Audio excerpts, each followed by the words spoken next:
morning from day 59. Just getting on trail right now. It's about 5 to 7. It takes me forever to pack up camp. Like about an hour. Anyway, I could not sleep at all last night. I think I got maybe an hour total. I think it was mainly because I was cold. I'm not sure. It was supposed to get down to 40, but I don't know. With the sleeping bag I have, it's only a 50 degree.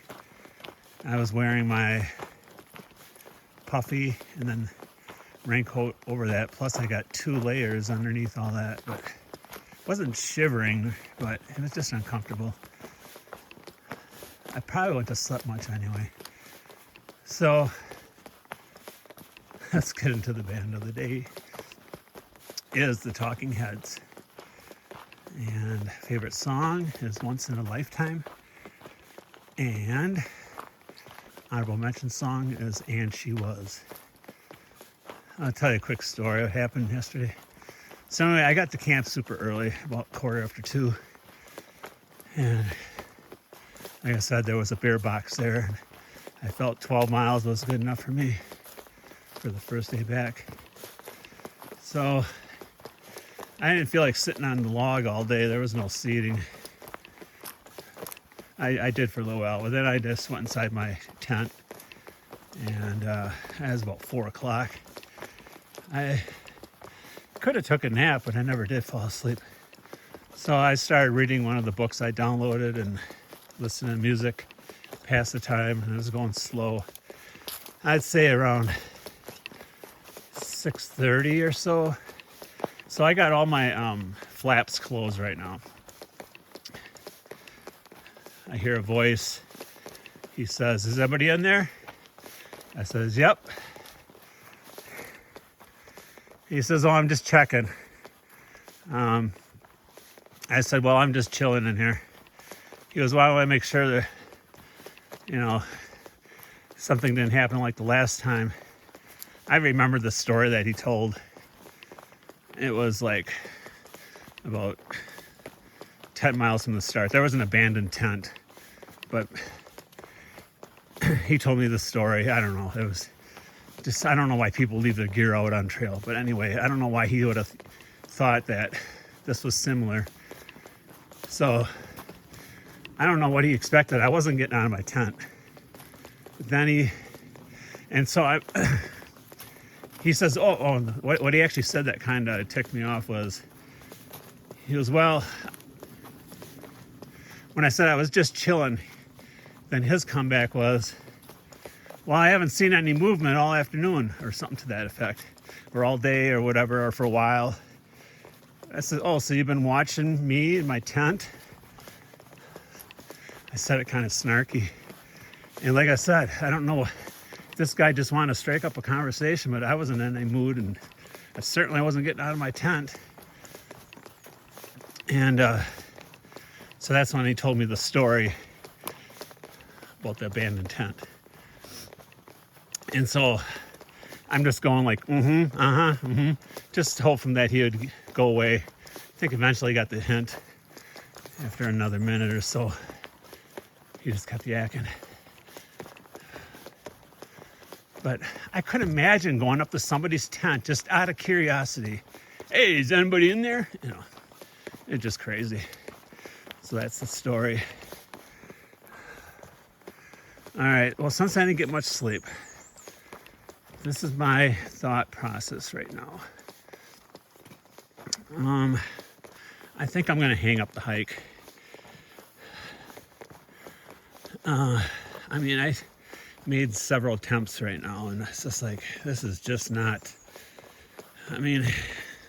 yeah, my back was kind of tweaking here and there just from moving around. It's just too much maneuvering, just tossing and turning on that mattress pad.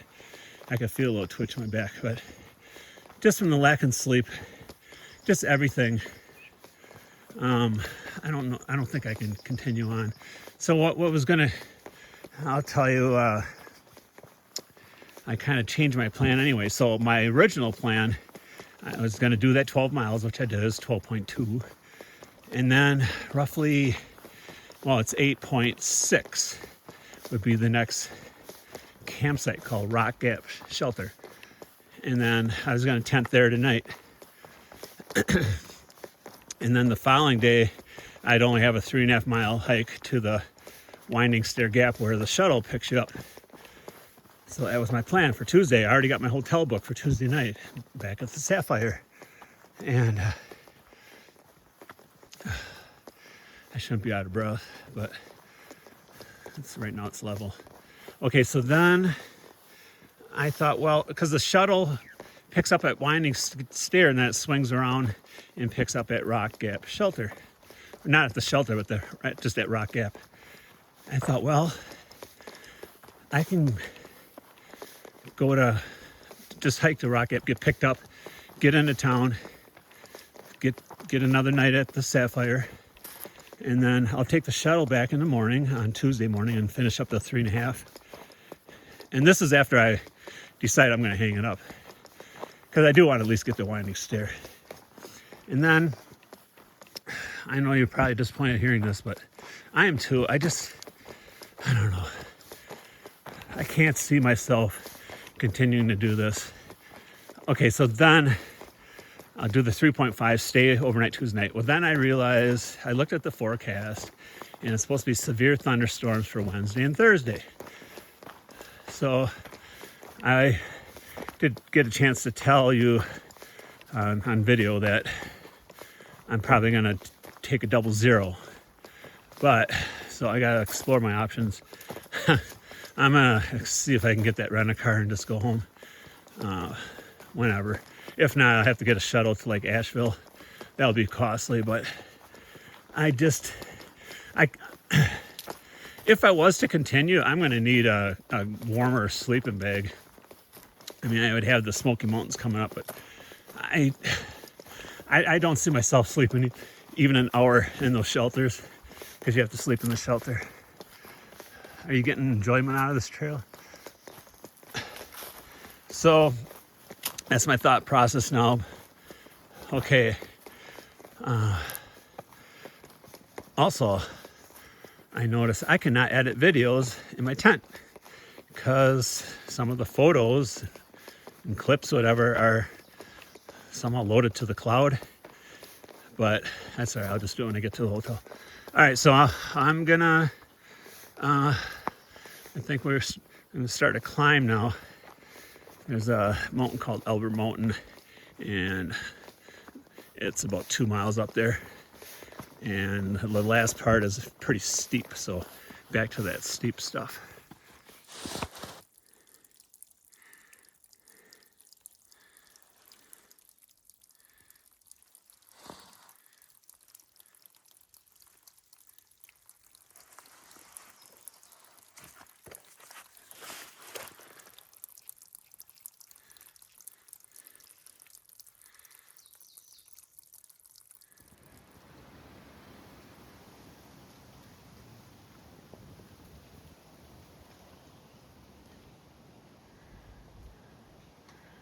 I got a steep climb coming up. It's about a half mile.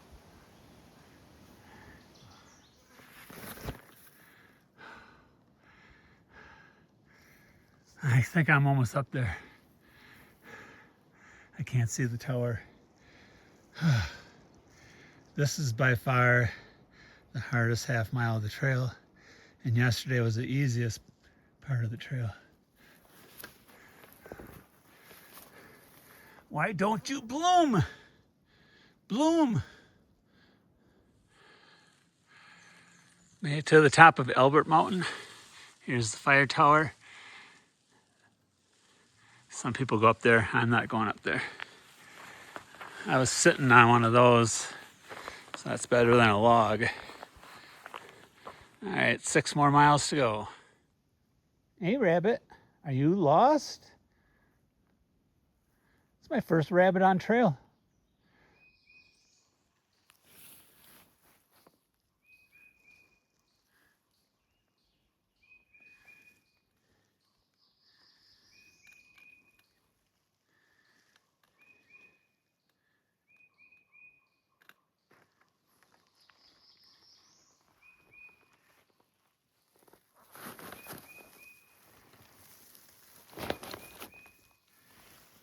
These new shoes aren't new anymore.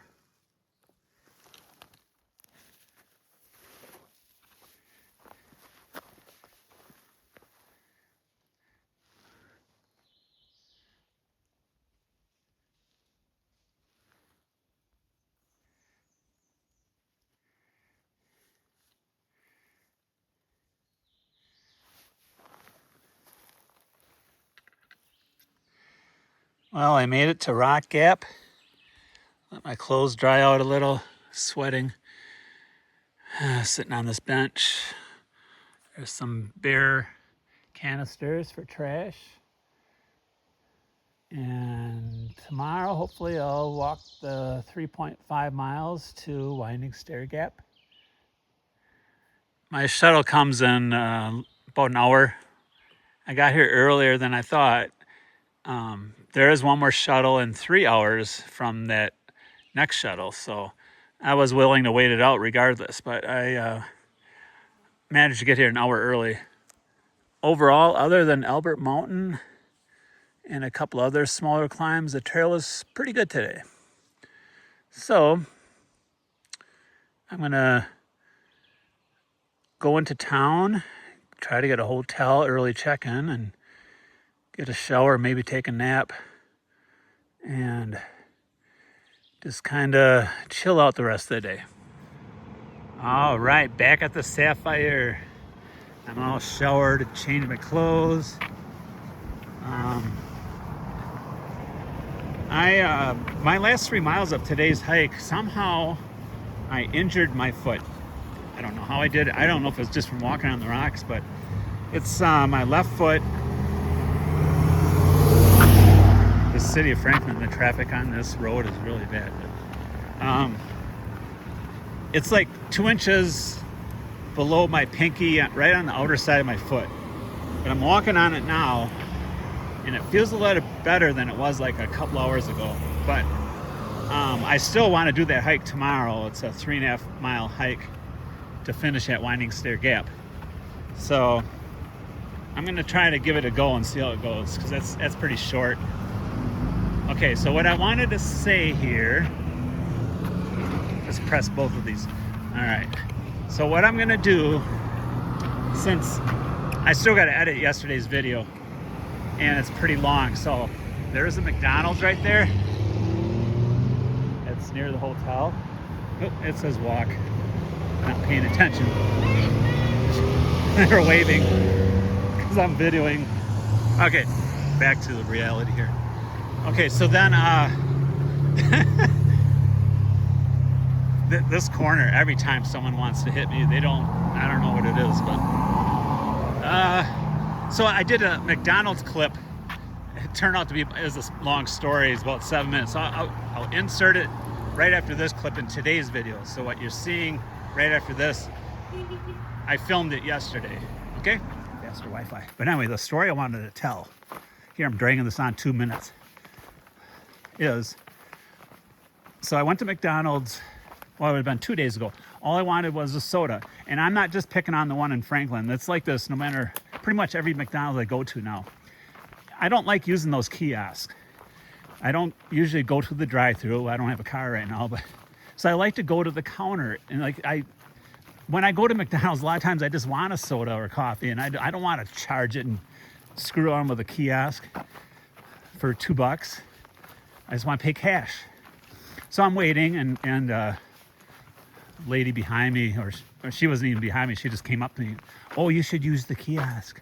I says, I don't want to use the kiosk. I only want a soda, I was trying to be nice. Well, then I'm waiting, and it's always like all they worry about is the drive-through. And now DoorDash, that's take preference too. So it's like you're not even customers anymore. So the guy yells, I understand they're busy, but this gets pretty good.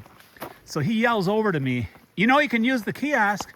I says, I don't want to use the kiosk. If you don't want to use the cash register, shut it down.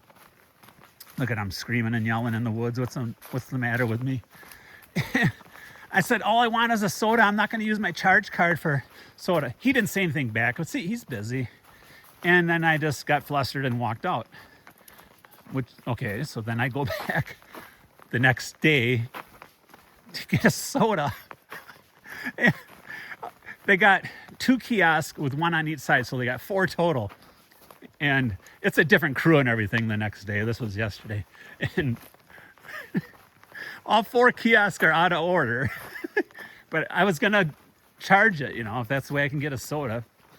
And so then I went to the counter and I was waited on pretty quick. It was a different employee, of course.